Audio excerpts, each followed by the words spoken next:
Assalamualaikum warahmatullahi wabarakatuh. Kembali lagi dalam kelas matematika. Pada kesempatan kali ini kita akan kembali melanjutkan mengenai pembahasan soal ujian sekolah. Oke, langsung saja. Oke, pada kali ini yang akan saya bahas adalah mengenai aljabar. Ini materi di kelas 8. Oke, indikatornya adalah menyederhanakan bentuk aljabar. Ini kalian tidak perlu menghitung, hanya nggak perlu ngitung cari A dan BC-nya. Jadi cuman disuruh menyederhanakan.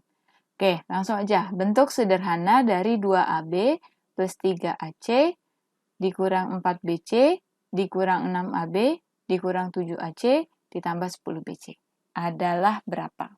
Oke, caranya adalah menggabungkan suku-suku sejenis. Nah, di sini ada 3 suku. Di mana suku pertama itu adalah variabel AB, suku kedua AC, dan ketiga adalah BC.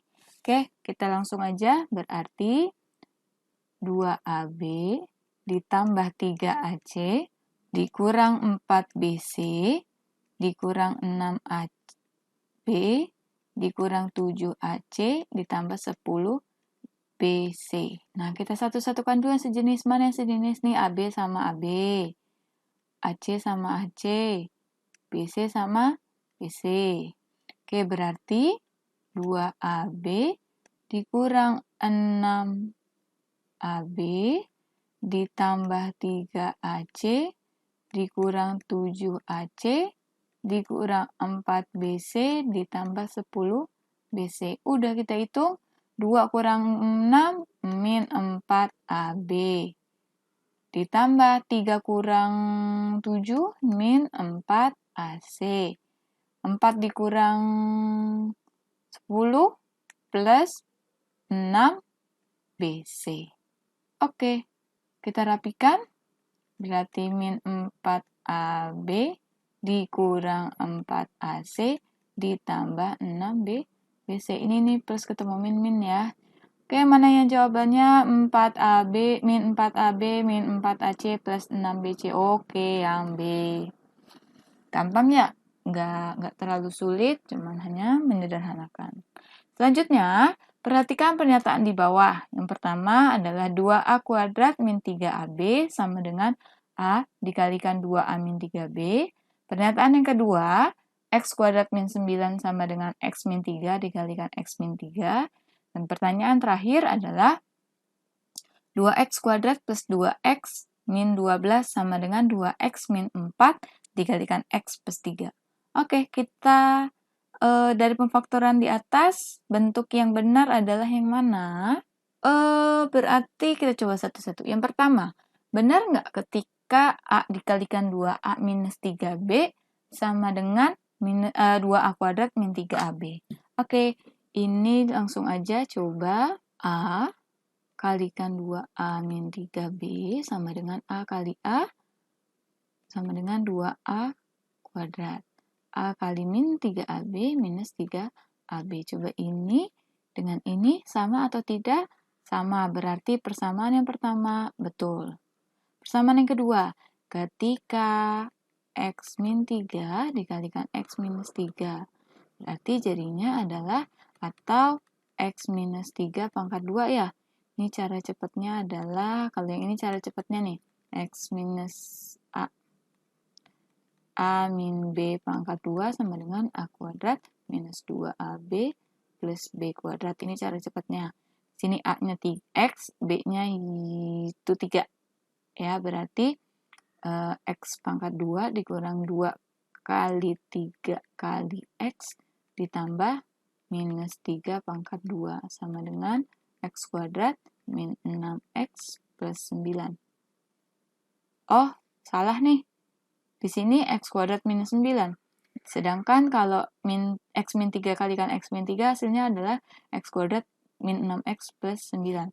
Berarti ini salah. Berarti kita lihat ke option 1, 2 udah jelas salah. 2, 3 udah jelas salah. Nah, mana lagi? Yang C jawabannya 1 sama 3. Ini yang 1 udah benar nih. Ya, 1 udah benar. Oh, berarti ini benar tapi 2 salah, berarti ini enggak.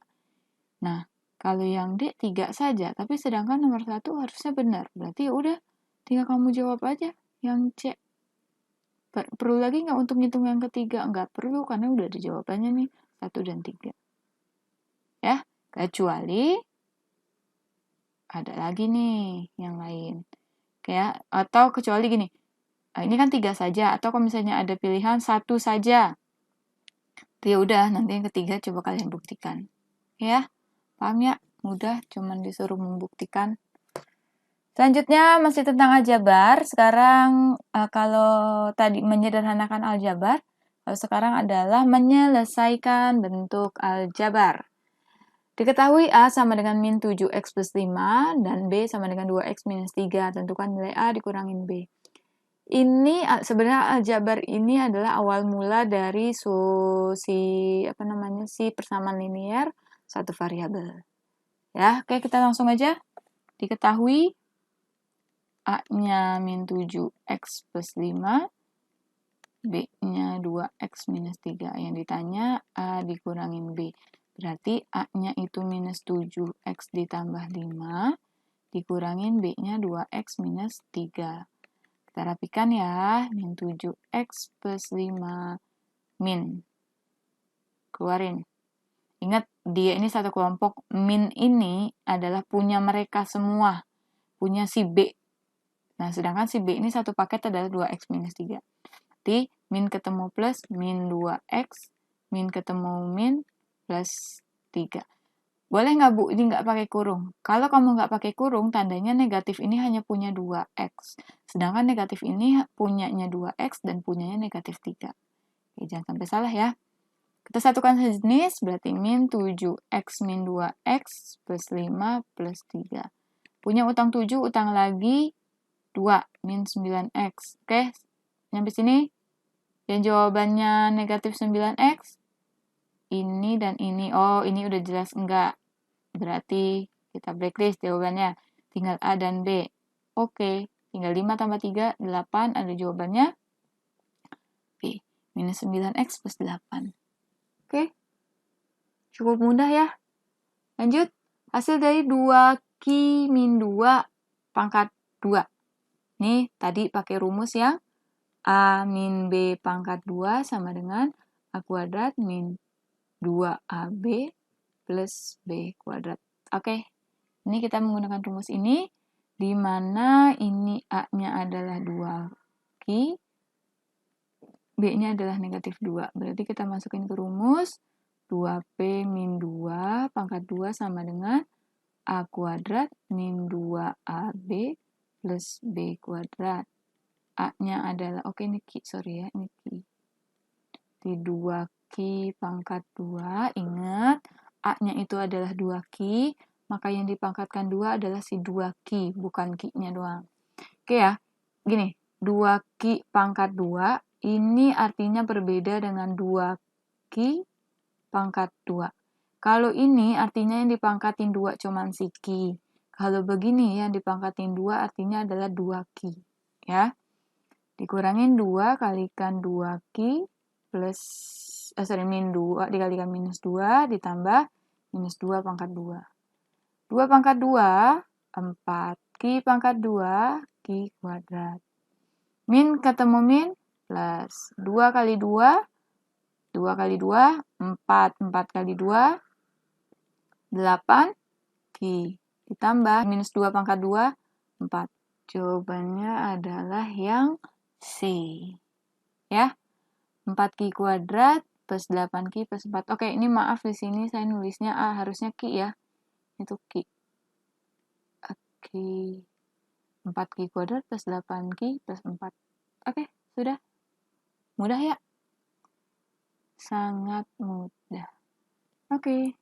Tinggal ingat rumusnya. Bu, kalau dia soalnya 3x plus 2 pangkat 2, rumusnya bagaimana? Kalau ini berarti masuknya A plus B pangkat 2 sama dengan A kuadrat plus 2AB plus B kuadrat. Ini cara cepatnya aja. Ya, ini gunakan cara cepat untuk menghitung pemfaktoran dari aljabar. Oke, sudah. Next. Nah, ini kita masuk ke bab garis dan sudut. Ini lebih ke tentang sudut, ya. Sebelum kita masuk ke soal, saya ingin mengingatkan kembali dulu macam-macam sudut pada suatu garis. Sudut itu ada banyak macamnya. Ada sudut bertumpul, ada sudut lancip, ada siku-siku, ada berpelurus, ada berpenyiku, ada refleksi. Selain itu, ada juga yang dikatakan sebagai sudut sehadap, sudut dalam berseberangan, sudut luar berseberangan, sudut dalam sepihak, dan sudut luar sepihak. Oke ya? Nah, di sini untuk sudut-sudut sehadap, berseberangan, sepihak itu digambarkan dengan suatu garis G, dan di garis G ada dua buah garis yang saling sejajar, yaitu L dan M. Ya, mana garis L dan M itu membentuk sudut-sudut sehadap, berseberangan, dan sepihak. Oke, pertama dulu untuk sudut-sudut sehadap. Di sini saya ada dua gambar. Ini gambar ada yang garis-garis sejajar secara vertikal dan ada garis-garis sejajar secara horizontal. Sebenarnya sama aja. Ya, antara gambar yang kiri dengan kanan itu sama aja. Saya ngambil dulu gambar yang kanan, yaitu garis L dan M. Nah, di sini sudut-sudut sehadapnya A1 sehadap dengan B1. Namanya juga sehadap. Posisinya sama, letak dan posisinya sama. Nih. Ini ya, ini yang sehadap nih. Ini sehadap. 1 sama 1. Posisinya sama persis. Ya. 2 sama 2. 3 sama 3. Ini sehadap.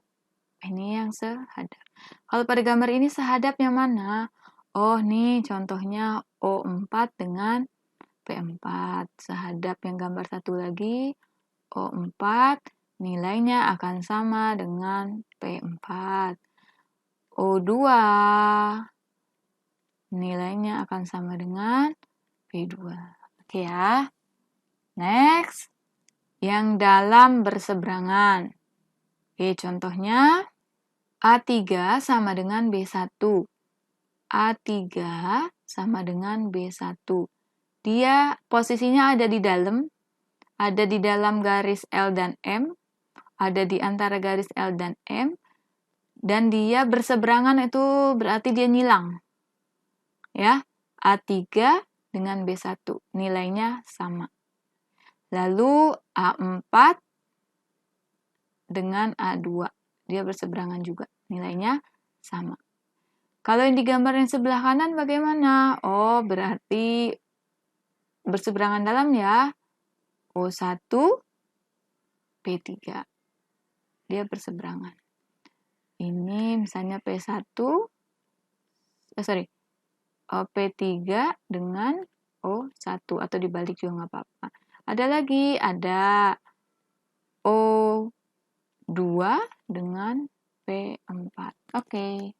Itu ya. Oke. Sekarang sudut luar berseberangan. Nah, namanya juga luar, berarti dia ada di luar garis L dan M. Di luar berarti yang sebelah sini nih, ini luar,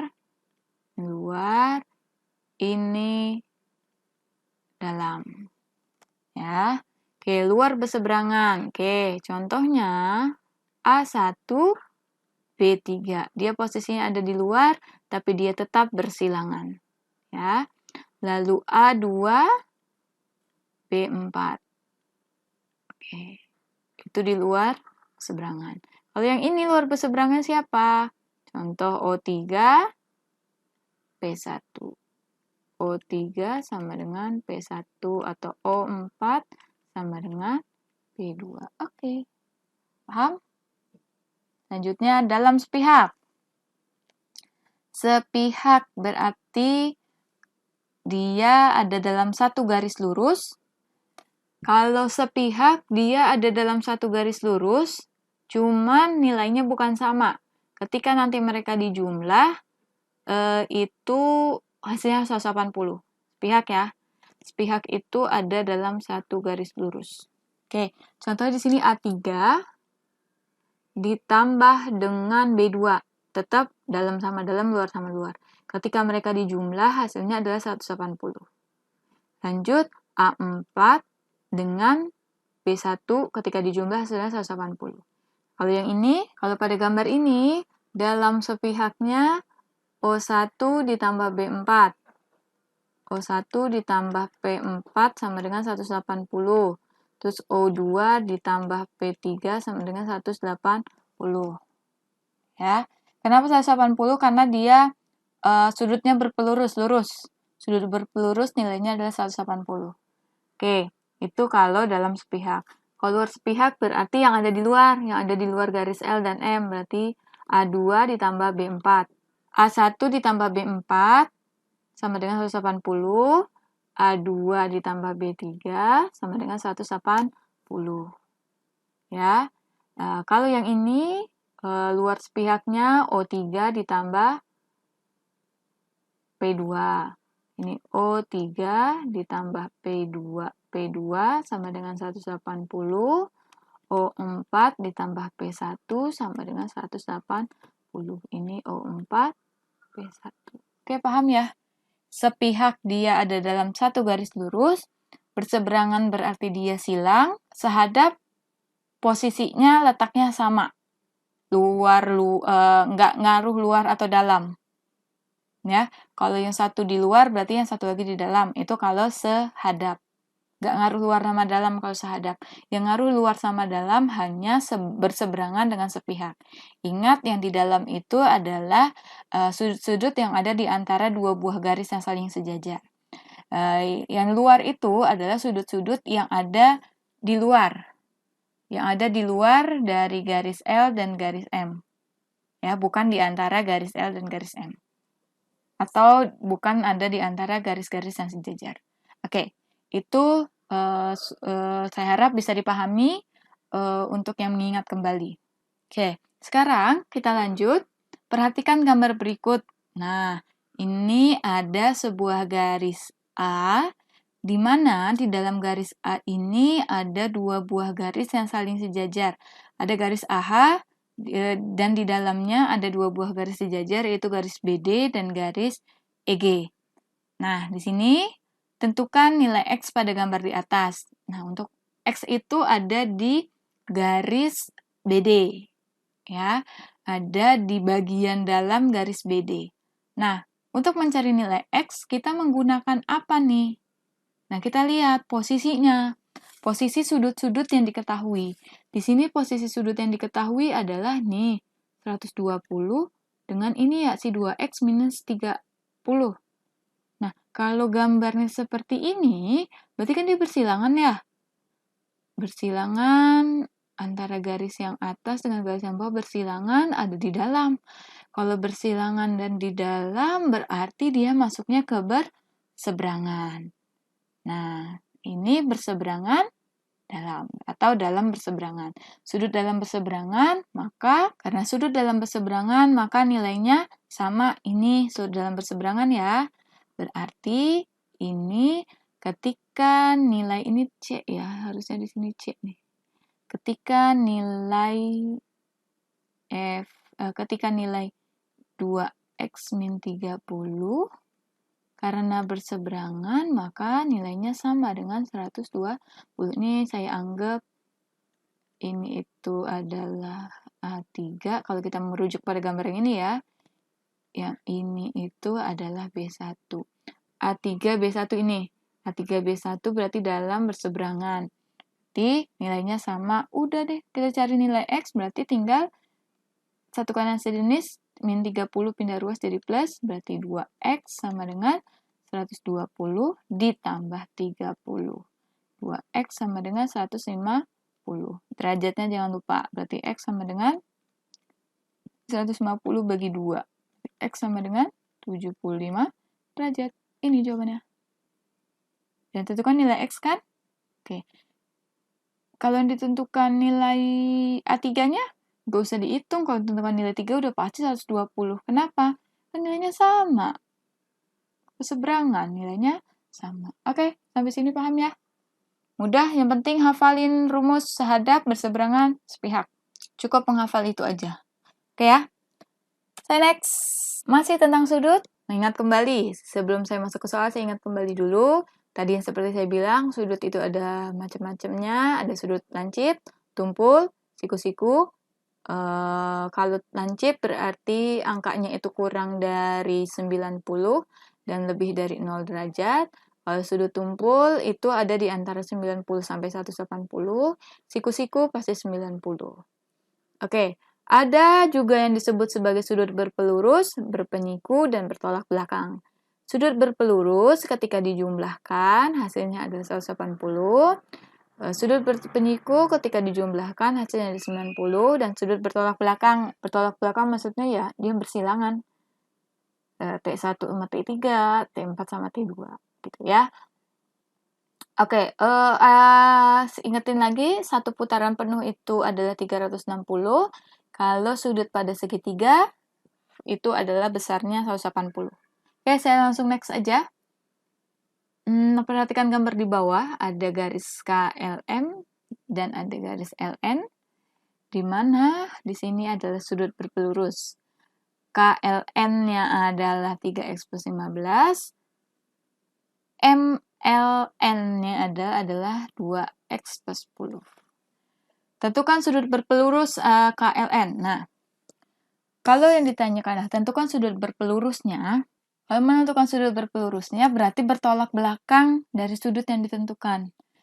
Sudut yang ditanya KLN, berarti nanti besar sudut pelurusnya adalah si MLN. Kebalikannya. Oke, sebelum kita mau cari sudutnya, kita tentukan dulu. Itu belum tahu tuh. Ini di sini masih ada X. Jadi masih dalam bentuk X. Gitu ya. Jadi kita harus cari dulu nilai X-nya. Caranya adalah kita menggunakan sudut berpelurus. Tadi katanya sudut berpelurus itu kalau dijumlah hasilnya 180. Berarti ketika KLN ditambah MLN hasilnya harus 180. Berarti 3x ditambah 15 ditambah 2x plus 10 sama dengan 180.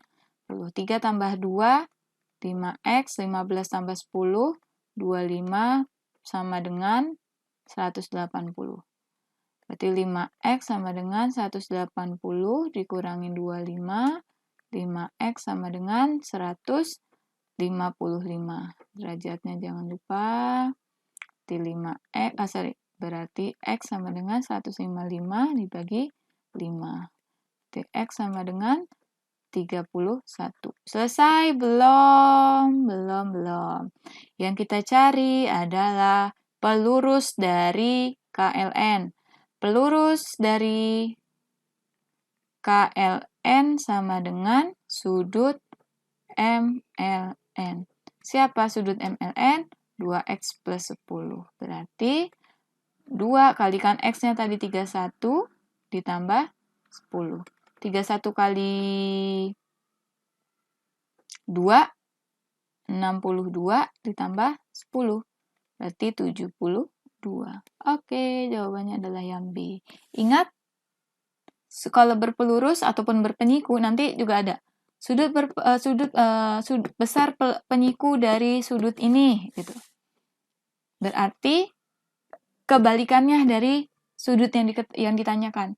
Yang ditanyakan adalah KLN. Berarti nanti yang kita cari adalah kebalikan KLN. KLN kan yang ini. Berarti nanti yang kalian cari yang ini nih. Yang baliknya, yang sebelahnya. Yang ini yang kalian cari. Yang 2x plus 10. Kalau yang di besar pelurus dari MLN. Berarti nanti dicari 3x plus 15. Itu ya. Jangan sampai salah. Oke, next. Ini sudah satu level lebih naik. Kalau yang tadi hanya sekedar berpelurus atau berpenyiku, yang ini adalah dalam bentuk bangun datar. Ini ada segitiga, ada garis AD, di atas garis AD ada segitiga ABC. Dan sudut BAC. Kalau cara baca sudut ini, kalau dia tulisnya 3 huruf, berarti yang ditanyakan, yang dimaksud adalah angka yang huruf yang di tengah.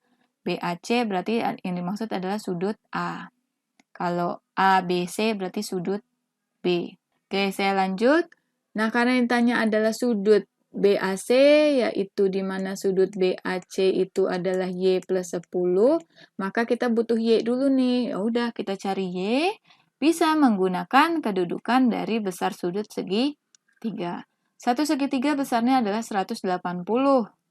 Nah, sudut pada segitiga, caranya adalah sudut A ditambah sudut B ditambah sudut C, hasilnya 180 nih. Sudut A-nya Y plus 10. Sudut B-nya belum tahu. Sudut C-nya 2Y plus 10 sama dengan 180. Oke, berarti kita harus cari sudut B dulu. Cara untuk mencari sudut B, kita bisa menggunakan kedudukan sudut berpelurus. Kenapa? Karena di sini ada 140 ya. Jadi kita bisa nih nentuin sudut B menggunakan sudut berpelurus.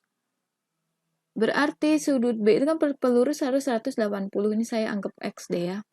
Di X ditambah 140 harus 180. Di X sama dengan 180 dikurang 140 berarti X sama dengan 40. Berarti sudut B sama dengan 40. Ya udah, kita cari nilai Y bisa menggunakan bentuk ini. Di sudut A ditambah sudut B ditambah sudut C sama dengan 180. A-nya Y plus 10 ditambah B-nya 40 ditambah C-nya 2Y plus 10 sama dengan 180. Kita satukan yang sejenis. Y dengan Y berarti Y tambah 2Y 3Y 10 tambah 40 50 tambah 10 60 derajat sama dengan 180. Pindahkan 60-nya, berarti 3Y sama dengan 180 dikurangin 60. 3Y sama dengan 120. Y sama dengan 120 bagi 3 sama dengan 40. Dapat Y-nya 40, tapi belum selesai. Kita butuh sudut A sama dengan Y plus 10. Berarti Y-nya 40 ditambah 10 dengan 50 derajat. Ini jawabannya. Oke, ingat. Pertama, kita lihat dulu gambarnya apa. Gambarnya segitiga. Jadi untuk menentukan Y, kita bisa menggunakan kedudukan sudut pada segitiga. Besar sudut pada segitiga, yaitu sudut A tambah sudut B tambah sudut C. Hasilnya 180. Nah, tapi kita belum ada nih sudut B. Berarti kita cari sudut B menggunakan pelurusnya dari 140. Dapat pelurus dari 140, masukin ke rumus sudut penjumlahan sudut pada segitiga. Udah dapat Y-nya, masukin ke sudut yang ditanyain. Karena sudut yang ditanya adalah BAC atau sudut A, maka Y plus 10 sama dengan 40 plus 10 sama dengan 50. Paham ya? Sampai sini. Semoga bisa dimengerti dan bisa dipahami. Ingat, sudut berpelurus, sudut berpenyiku, besar sudut pada segitiga, atau besar sudut pada lingkaran. Ingat, itu harus dihafal. Kuncinya ada di situ. Ya, saya next. Ini masuk ke indikator yang baru, bab baru yaitu tentang bangun datar. Di mana di sini indikatornya adalah menentukan luas dan keliling pada bangun pada bangun datar. Oke, sebuah taman berbentuk trapesium seperti gambar di samping. Di keliling taman tersebut akan dipasang pagar tali. Berapa panjang tali yang dibutuhkan taman? Oke. Luas dan keliling. Di sini kita masuknya ke keliling. Kenapa? Udah diketahui nih. Kenapa bisa tahu itu keliling? Mudah saja. Kalau sudah berhubungan, jika di sekeliling, kuncinya di sini. Sekeliling. Karena ada sekeliling, berarti udah kita menggunakan keliling.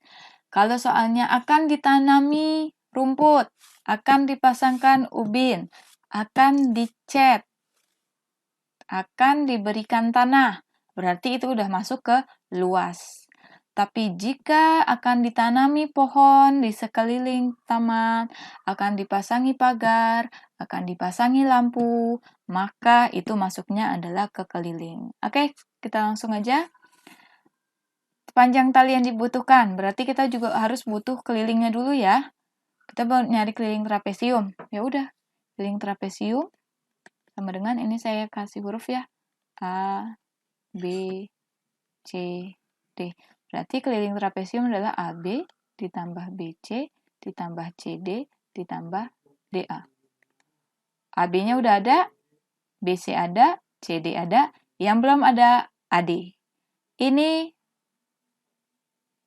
gabungan antara bangun datar dan Pitagoras. Ya. Oke, kita mau cari tinggi. Tingginya bisa kita kasih garis bantu di sini. Kita bisa menggunakan materi Pitagoras. Di mana untuk mencari tingginya berarti tinggal si miring dikurangin alas. Alasnya belum tahu, Bu. Oke, ini saya anggap E. Alasnya belum tahu, Bu. Oke. Gini. DC itu akan sejajar dengan AE. Berarti kalau AE sejajar dengan DC berarti nilainya sama ya, sama-sama 25. AB itu adalah AE ditambah EB. AE itu adalah 35. AE tadi adalah 25. EB itu adalah Y. Y sama dengan 35 kurangin 25. Y sama dengan 10. Oke, ini sama dengan 10. Oke, Pitagoras. Oke, saya keluarin segitiganya. 26, 10. Ya, Pitagoras dari 26, 10 berarti saya cari cepat aja ya. 26, 10 bagi sama-sama kita bagi 2. 26 bagi 2, 13. 10 bagi 2, 5. Oke, Pitagoras dari pendampingnya 13, 15 itu adalah 12. Oke, berarti dikali 2, 24. Oke, tingginya adalah 24. X sama dengan 24. Udah, tinggal masukin. AB-nya 35, BC-nya 26, CD-nya 25, ininya DA-nya 24. 35 tambah 26, 61, 61 tambah 25, 86 tambah 24, 100. Selesai. Sampai sini mudah ya. Oke, tinggal cari sisi yang belum diketahui. Lihat cara untuk mencari sisi ternyata bisa menggunakan Pitagoras. Oke ya. Kita next. Nah, satu level lebih sulit. Luas karton yang diperlukan untuk menentukan bangun pada huruf E di samping. Ini carinya gimana? Emang ada, Bu, bangun datar yang bentuknya E. Terus cara ngitungnya gimana? Oke, ini bisa kita hitung luasnya dengan cara membagi bagian-bagian E ini. Ya, ini saya kasih garis bantunya di sini aja biar mudah. Oke, berarti ada 1, 2, 3, 4. Ada 4 bangun. Bangun pertama, 2, 3, 4. Ya, bangun kedua itu sama dengan bangun keempat nilainya. Jadi nanti kita ngitungnya sekali aja. Nah, bangun pertama dulu. Bangun pertama ini kita cari luas bawahnya. Luas bawahnya itu adalah 30 dikurangin 20. Kenapa 30 kurang 20? Karena 30 itu kan dari sini sampai sini nih. Sedangkan 20 dari sini sampai sini. Berarti di sini adalah 10, ininya 60. Bangun kedua, ukurannya 20. Ini katanya nilainya sama. Oke, berarti ini nilainya sama nih. 1, 2, 3, 4, 5. Berarti tinggal 60 bagi 5. 60 bagi 5 sama dengan 12. Berarti tinggi ini adalah 12. Oke. Bangun kedua dan keempat. Bangun ketiga. Ini 12, ini 12. Oke, tinggal nyari luasnya. Ini bangun pertama, 24, 3. Oke, berarti luas E sama dengan luas 1 ditambah luas 2, ditambah luas 3, ditambah luas 4. Luas 1 bentuknya persegi panjang, berarti panjang kalikan lebar. Luas 2 persegi panjang juga, yaitu panjang kali lebar. Luas 3 bentuknya adalah persegi, berarti sisi pangkat 2, ditambah luas 4 panjang kali lebar juga. Luas pertama ukurannya 60 kali 10, luas kedua 20 kali 12, luas ketiga adalah 12 pangkat 2, luas keempat 20 kali 12. 60 kali 10, 600, ditambah 20 kali 12, 240, ditambah 12 pangkat 2, 144, ditambah 20 pangkat 20 kali 12 adalah 240. Oke. Nah, lihat. Ini ada yang belakangnya 4 nih. Lihat option yang belakangnya 4. Udah jelas bukan A dan bukan B. Kemungkinan adalah C dan D. Oke, berarti harus kita hitung ya. Depannya aja kita hitung coba. 6, ini aja 6 tambah 2, 8, 8 tambah 1, 9, 9 tambah 2, 11. Oh, udah jelas nih. Pasti lebih dari 900. Berarti ini udah bukan. Jadi jawabannya adalah C. 1, 2, 2, 4. Itu cara mudah untuk biar kalian nggak ngitung. Ya, oke, gampang ya. Kalau ada menemukan seperti ini, tinggal dipenggal, dibagi-bagi. Besok juga ada yang bentuknya J, ada yang bentuknya L, ada yang bentuknya H. Oke. Kalau bentuknya L,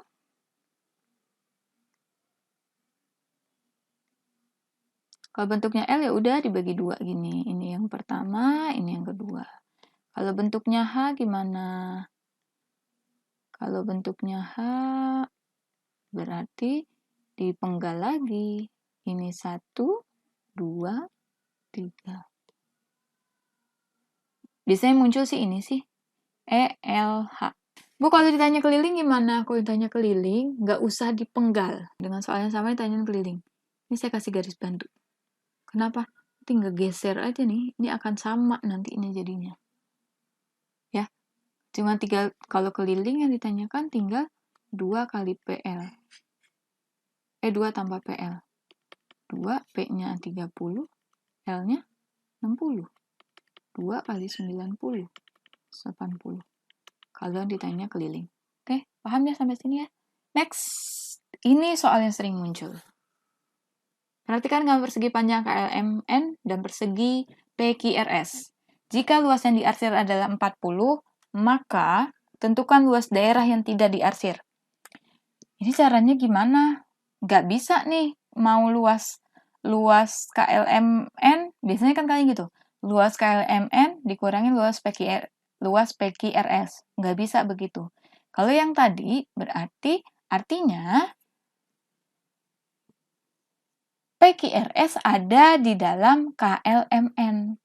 Sedangkan ini hanya sebagian dari KLMN berhimpitan dengan sebagian PQRS. Jadi, untuk mencari ini, caranya adalah luas tidak arsir sama dengan luas bangun pertama ditambah luas bangun kedua dikurangin 2 kali luas yang diarsir. Ya. Oke, perhatikan. Bangun pertama saya anggap ini berarti luas KLMN ditambah luas kedua itu yang ini. Bangun yang kedua itu adalah PQRS dikurangin 2 luas yang diarsir. Oke, luas KLMN berarti KL dikalikan LM. Ditambah PQRS karena dia bentuk persegi berarti SR pangkat 2 dikurangin 2 kali luas arsir. Di KLMN 16 kali 12 ditambah 8 pangkat 2 dikurangin 2 kali 40. 16 kali 12 sama dengan 192 ditambah 64 dikurangin 80. 176. Oke, mudah sekali. Tinggal masukkan rumusnya. Luas bangun pertama tambah luas bangun kedua dikurangin luas yang diarsir. Bu, kalau dibalik gimana? Yang diketahui yang tidak diarsir, yang ditanya luas diarsir. Ya udah, tinggal dibalik rumusnya. Berarti luas arsir sama dengan luas B1 ditambah B2 dikurangin luas tidak arsir dibagi 2. Ini arsir. Ini tidak arsir. Paham ya? Sampai sini? Bisa dipahami? Next. Ruangan sebuah aula dengan panjang 21 dan lebar 15 meter akan ditutupi dengan ubin berukuran 30x30. Banyaknya ubin yang diperlukan untuk menutup semua lantai. Seperti yang saya bilang tadi, jika berhubungan dengan pemasangan lantai, pemasangan rumput, mau dicat, itu berarti berhubungan dengan luas. Oke, cara mencarinya, pertama kita gambarkan dulu. Ada aula dengan ukuran 21 kali 15, mau dipasang ubin dengan ukuran 30 kali 30. Ini mau dipasang ubin nih, yang saya arsir ini mau dipasang ubin. Berarti, kalau kayak gitu, kan kita mau cari banyak ubin ya? Kalau mau cari banyaknya, berarti luas bangun yang besar dibagi luas bangun yang kecil. Luas bangun besar siapa? Berarti di sini adalah luas aula dibagi luas ubin. Luas aula berarti, ingat satuannya ya, 21 kali 15 meter. Ubinnya 30 kali 30 cm. Hitung dulu aja, 21 kali 15, 315 meter dibagi 90 cm. Nah, karena satuannya beda, kita rubah dulu nih ya, meter ke cm. Berarti naik apa turun? Meter ke cm, dia naik 2 kali, berarti dikalikan 100. Berarti 315 kali 100 dibagi 90 sama dengan 31.500 bagi 90. Sama dengan 350. Jawabannya C. Mudah ya. Kalau mau yang ditanyakan harga bagaimana? Kalau yang mau ditanyakan harga, misalnya gini. Soal yang sama, yang ditanyakan saya tambah. Jika harga 1 buah ubin, sama dengan 10.000, maka biaya untuk ubin di aula itu berapa? Kalau yang ditanyain biaya. Kalau yang ditanyakan biaya, berarti banyak ubin dikalikan harga. Banyak ubinnya 350 dikalikan harganya 10.000. Berarti 3.500.000. Kalau yang ditanyain harga. Ada juga per meter. Ya, yang ditanyain adalah per meter. Kalau misalnya contohnya cat deh. Ada sebuah lantai mau dicat. Harga per meternya 3.500 misalnya. Ya udah, berarti luas aula, luas ubin yang di aula itu dikalikan dengan harganya. Gitu. Paham ya? Next, indikator gabungan antara Pitagoras dan kesebangunan. Seorang pengamat di atas mercusuar yang tingginya adalah 12 meter. Ia melihat kapal A dan kapal B berlayar di laut. Jarak pengamat dengan kapal A 20 dan kapal B adalah 13. Posisi kapal A dan kapal B sejajar dengan kaki mercusuar. Jarak kapal A dan kapal B berarti harus kita gambarkan dulu. Ada sebuah mercusuar. Anggap aja ini mercusuar ya. Di sini ada orang lagi mengamat. Katanya posisi ada kapal A dan kapal B, dan kapal A kapal B itu terletak satu garis dengan kaki mercusuar. Ini kaki mercusuar. Berarti karena dia letaknya segaris, lihat mana yang paling jauh. Paling jauh dari si penglihatan si penglihatan si pengamat adalah A. Berarti ini A, ini B.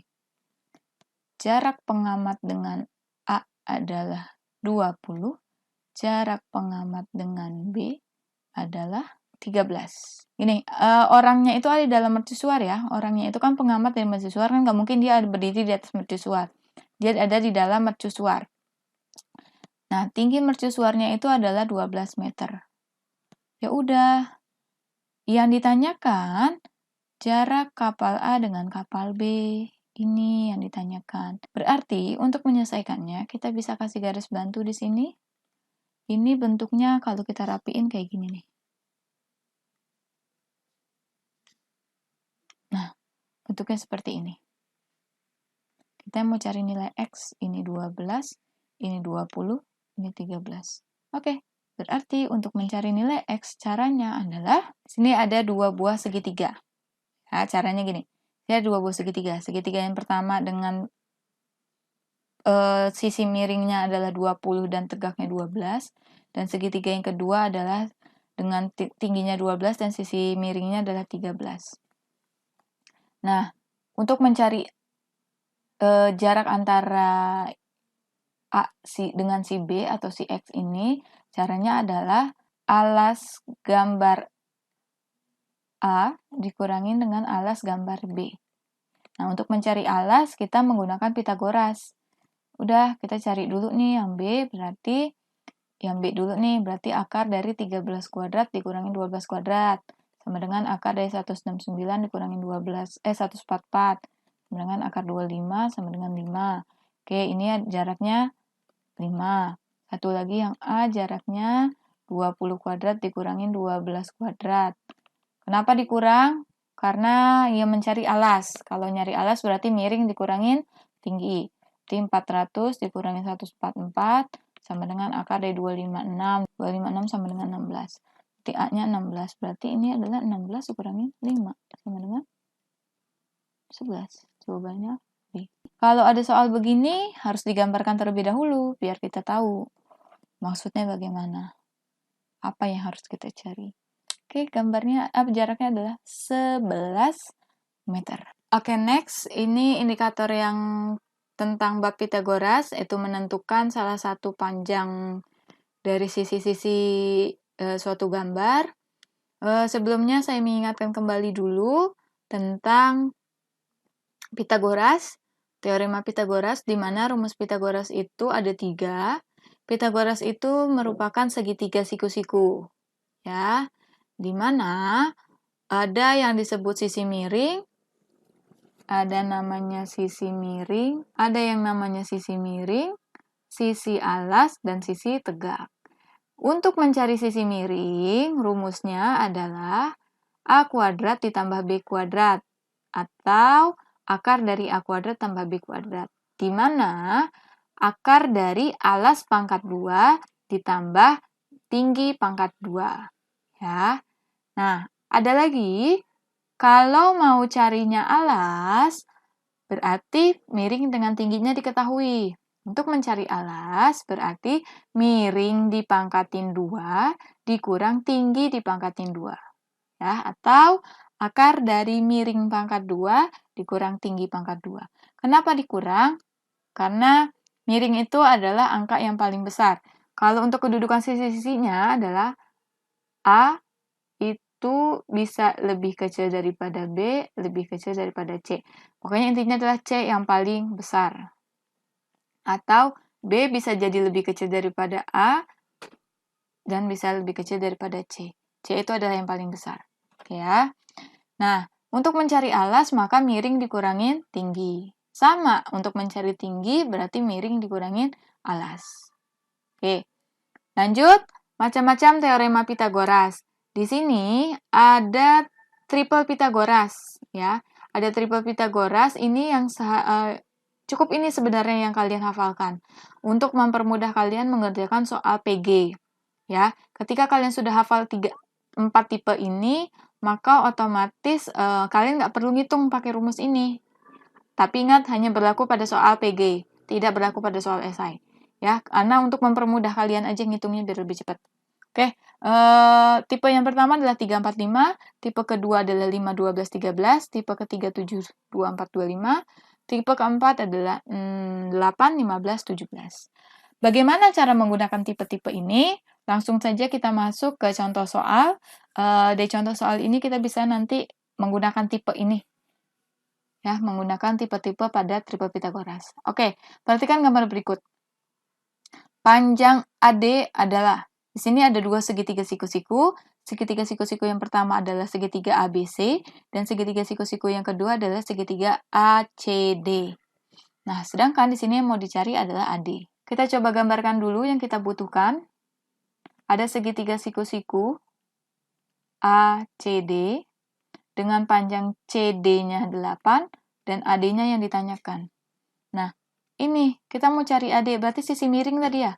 Mau cari AD atau sisi miring berarti alas dijumlah dengan tinggi. Berarti CD pangkat 2 ditambah AC pangkat 2.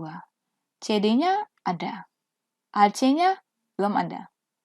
Nah, ini segitiga yang mau kita cari. Nah, bagaimana caranya untuk ngedapetin AC? Kita lihat di gambarnya. Kita nyari AC bisa nggak menggunakan segitiga yang satunya lagi atau segitiga ABC? Bisa. Oke, kita gambarkan segitiga ABC. ABC dengan AB 12, BC-nya 9. Nanti bisa kita dapetin AC. Berarti AC sama dengan akar dari, nah, kita pakai rumus dulu ya, 12 pangkat 2 ditambah 9 pangkat 2 sama dengan akar dari, terus 44 ditambah 81 sama dengan akar dari 225. 225, sorry. 225 sama dengan 15. Oke, dapat AC-nya sama dengan 15. Kita gantikan di sini AC-nya 15. Berarti sudah kita bisa hitung AD-nya sama dengan akar dari 8 pangkat 2 ditambah 15 pangkat 2 sama dengan akar dari 64 ditambah 225 sama dengan akar dari 289. Akar dari 289 adalah 17. Jawabannya adalah B. Ini kepanjangan, kita nyarinya harus ngitung dulu. 8 kali 8, 15 kali 15. Oke. Kita sekarang dengan angka-angka ini kita cari menggunakan tipe teorema Pitagoras. Yang cukup kalian hafal adalah saya lingkari merah. 3, 4, 5, 5, 12, 13, 7, 2, 4, 25, 8, 15, 17. Sekarang, di sini ada 12, ada 9. Perhatikan, 12 dengan 9 bisa dibagi dengan satu angka yang sama. Ya, yaitu sama-sama bisa dibagi 3. 12 bagi 3, 4. 9 bagi 3, 3. Sekarang kita udah ada angka, ngebaginya adalah dengan angka terbesar. Ya, angka terbesar dari mereka yang bisa dibagi. Jangan bagi 2, bagi 4. Jangan dibagi 2, ntar dibagi 2 masih bisa lagi dibagi lagi 2 lagi. Nanti bisa lagi dibagi 2 lagi. Jangan gitu. Langsung aja dengan angka terbesar yang bisa dibagi dengan mereka. Oke, 4, 3. Lihat di macam-macam teorema Pitagoras. 4 sama 3, temennya siapa? Oh, 4, 3 temennya adalah 5. Berarti di sini 5. Nah, ini angkanya 12, 9. Di sini adalah perkalian dari 5 kalikan 3, yaitu 15. Sama atau tidak? Sama. Oke. Terbukti ya, ketika kita menggunakan rumus teorema Pitagoras ini, triple Pitagoras ini, kita tidak perlu menghitung menggunakan rumus, tapi ingat hanya berlaku pada soal PG. Pada soal esai kalian harus kayak gini, harus rinci. Ya, ini untuk menghemat waktu aja, untuk mempercepat. 12, 9, oh pasti temannya 15. Kenapa? Tadi 12 sama 9, kita bagi 3. Hasilnya ada 43. 43 temannya 5. Tadi dibagi 3, berarti untuk mencari angka selanjutnya adalah harus dikalikan dengan 3. 5 kali 3, 15. Oke. Lanjutnya yang kedua. 8, 15. 8, 15 temannya, oh 17. Udah jelas. Dia masuknya ke sini. 8, 15, 17. Udah jawabannya adalah 17. Oke, 15-nya bukan di sini ya, maaf. 15-nya di sini. Oke ya, paham ya? Bisa dimengerti ya. Cukup hafalkan 3, 4, 5, 5, 12, 13, 7, 2, 4, 25, 8, 15, 17. Untuk mempermudah, menghemat waktu, mempersingkat waktu kalian dalam mencari sisi-sisi pada Pitagoras. Oke, next. Nah, masih sama. Pitagoras. Sebuah kapal berlayar ke timur sejauh 100 km, kemudian berbelok ke arah utara sejauh 75 km. Jarak terpendek kapal. Oke, kita gambarkan dulu. Ini titik awal. Dia katanya berangkat berlayar ke arah timur, timur, kanan, kiri. Oke. Timur, utara, selatan, barat. Berarti timur ke arah kanan. Berarti kita ke arah kanan sejauh 100 kilometer. Kemudian berbelok ke arah utara. Dari titik dia berhenti di 100 kilo ini, dia belok ke arah utara. Utara mana? Atas. Berbelok ke arah utara sejauh 75 km. Ditanya adalah jarak terpendek kapal. Kalau jarak terpendek kapal bukan dari awal sampai akhir kita hitung di jumlah, bukan. Jarak terpendek kapal adalah dari titik awal sampai titik berhenti. Ini yang disebut jarak terpendek atau X yang kita cari. Ya, berarti pakai Pitagoras, kita coba dulu pakai rumus akar dari 100 kuadrat dikurang 75 kuadrat. Bu, angkanya besar banget. Oke, coba kita pakai triple Pitagoras. 175. Oke, sama-sama bagi berapa? 2, Bu. Ya, bagi 5 masih banyak sisa. Sekarang, bisa nggak bagi 25? Bisa. Kita bagi 25. 100 bagi 25, 4. 75 bagi 25, 3. Oke, sama kayak tadi. 4, 3, temennya 5. Berarti di sini adalah 5. Kalau tadi dibagi, ini dikali 25. 25 kali 5, 125. Jawabannya B. Nah, kalau kita coba pakai rumus, berarti 10.000 ditambah 5.625. Berarti akar dari 15.625 adalah 125. Nah, mana yang lebih cepat, menggunakan triple Pitagoras atau menggunakan perhitungan? Itu ya. Kalau ingat aja kalau soal PG berarti lebih mending pakai tipe-tipe di teorema triple Pitagoras. Okay, next. Nah, ini masuk ke sebangunan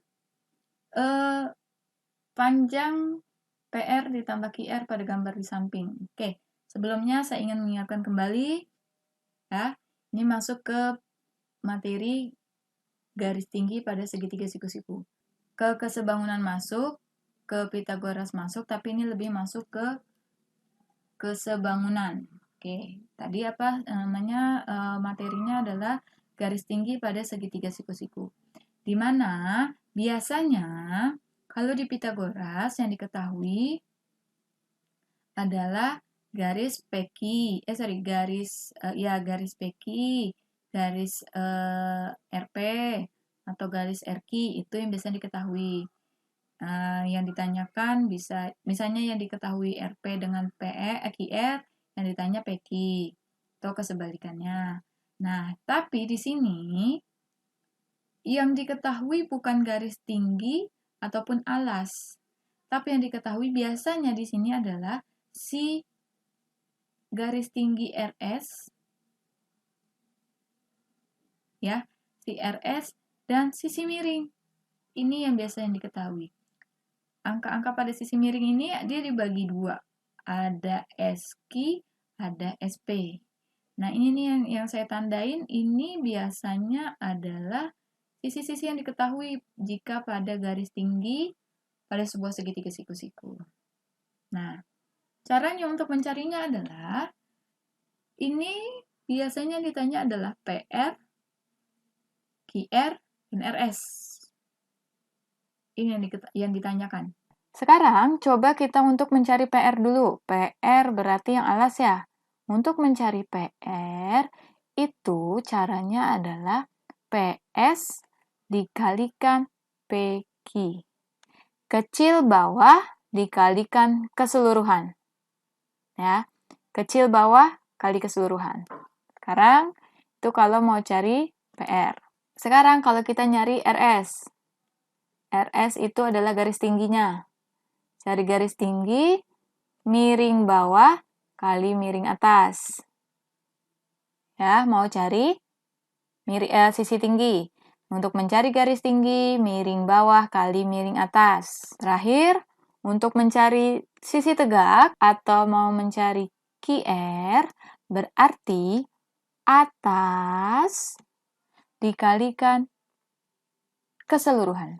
Ya, mencari tinggi, miring atas, dikali keseluruhan.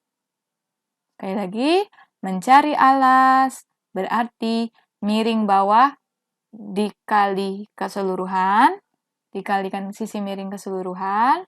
Mencari tinggi, miring atas kali keseluruhan. Mencari sisi tegak atau garis tinggi, untuk mencari garis tinggi, miring atas kali miring bawah. Oke, langsung kita eksekusi ke soalnya. Soalnya di sini, nah, Bu, ini gambarnya nggak sama dengan yang ada di rumus. Ya udah, kita tinggal balik, kita gambarkan lagi, kita gambarkan kembali garis tingginya, siku-sikunya di sini. Ini R, ini P, ini Q, ini S. Oke, mana angka-angkanya? 9, 16. Oke. Sudah, kita butuhkan si ini dan ini. Oke, kita cari PR dulu. Untuk mau cari PR, berarti akar dari PR itu alas. Kalau mau cari alas, berarti tadi apa? Miring bawah, ya, miring bawah kali keseluruhan. Keseluruhannya itu adalah PQ. PQ sama dengan 16 ditambah 9 sama dengan 25. Berarti miring bawahnya PS dikalikan PQ sama dengan akar dari 9 kalikan 25. Berarti akar dari 9 kalikan akar 25 sama dengan 3 kali 5 sama dengan 15. Sekarang QR. QR itu adalah tinggi. Cari tinggi atas kali miring keseluruhan. Berarti 16 kali 25 sama dengan akar dari 16 kalikan akar 25 sama dengan 4 kali 5 sama dengan 20. Berarti ketika PR ditambah QR sama dengan 15 ditambah 20 sama dengan 35. Ada jawabannya di. Bisa dipahami ya? Oke. Next. Oke, masih tentang kesebangunan dan ini adalah soal-soal yang akan sering muncul juga sama seperti yang sebelumnya. Ini juga akan sering muncul. Ini trapesium pada kesebangunan. Di mana biasanya kesebangunan itu harus memisahkan dua buah bangun yang sebangun. Tapi kalau ini trapesium, pada trapesium tidak berlaku. Ya, makanya di sini untuk kesebangunan trapesium, untuk mencari sisi-sisi yang belum diketahui, maka ada rumus khususnya, ada rumus cepatnya. Di mana untuk mencari EF adalah, ini saya kalau nyebutnya kayak rumus ikan, karena bentuknya kayak ikan. Atas dikali miring bawah ditambah bawah dikali miring atas, ya, dibagi jumlah sisi miring. Oke, berarti DC dikalikan AE ditambah AB dikalikan DE dibagi AE ditambah ED. Ini sama aja nih, ini yang atas sama bawah sebenarnya sama aja karena yang membedakan cuman sisinya. Yang satu sisi kanan, yang satu lagi sisi sebelah kiri. Sama aja, nggak masalah. Bu, kalau nanti soalnya adalah trapesium siku-siku bagaimana? Ini kan trapesium sama kaki. Nih, untuk trapesium siku-siku, untuk trapesium sembarang, ataupun untuk trapesium sama kaki, rumusnya tetap sama. Lihat aja sisi miring mana yang ada angkanya, itu aja. Oke, lanjut. Diketahui trapesium DCFE dan EFBA itu sebangun. Jika CF banding FB-nya adalah 3:4 dan panjang EF-nya 12, maka panjang AB. Oke, katanya CF banding FB-nya 3:4. Terus EF-nya sama dengan 12. Yang ditanyakan berapa AB. Oke, coba langsung kita kerjakan. EF sama dengan atas kali miring bawah DC kali FB ditambah bawah kali miring atas AB dikalikan FC dibagi FB ditambah FC. EF-nya 12, DC-nya 9, FB-nya 4, ditambah AB-nya kita anggap X, kalikan FC-nya 3, dibagi 3 tambah 4. 4 tambah 3, berarti 12 sama dengan 36 ditambah 3X dibagi 7. 7-nya pindah, di 12 kali 7 sama dengan 36 plus 3X. 12 kali 7 sama dengan 84 sama dengan 36 plus 3X.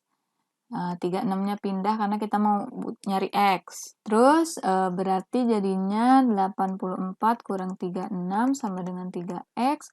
84 kurang 36, 48 sama dengan 3X. Berarti X sama dengan 48 bagi 3. X sama dengan 16. Ada angkanya ya, jawabannya adalah 16. Oke, sampai di sini cukup ya. Bisa dipahami, bisa dimengerti.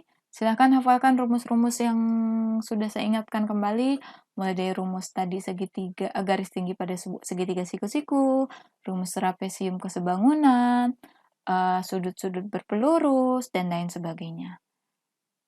Oke, cukup sekian. Jangan lupa dicatat. Coba latihan soal dengan soal-soal sejenis yang sudah saya berikan. Oke, Assalamualaikum warahmatullahi wabarakatuh.